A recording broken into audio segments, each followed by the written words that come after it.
It started with a broad statement that says we believe that we're going to be bringing 10x value versus the cost of implementing this particular service.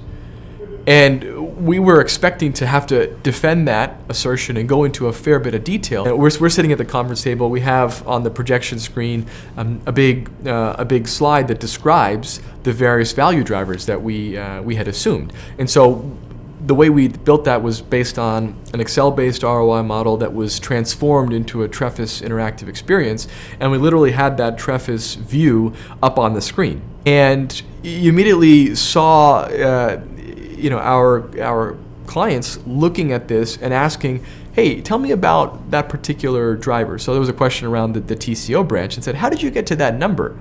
And it wasn't in a I'm challenging and doubting, but it was more just in earnest trying to understand it. And I said, okay, well, if you blow this particular branch out, here are the 4 or 5 different drivers that we have underneath it. In fact, what was interesting was I actually saw the customer then reach into his briefcase and pull out his laptop where he was actually fishing for the business case and the model that he had built himself.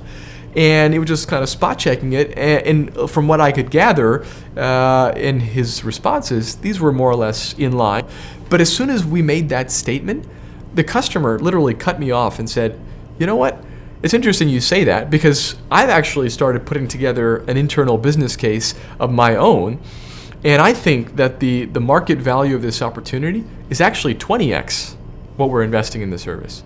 And so right then and there, there was this immediate relief that I felt, as well as I could see it on our sales team's faces as well, to say, wait a minute, we weren't that absurd with our assertion around the value that we're bringing. Our customer not only seems to get that, but they even have a higher expectation of what it could be.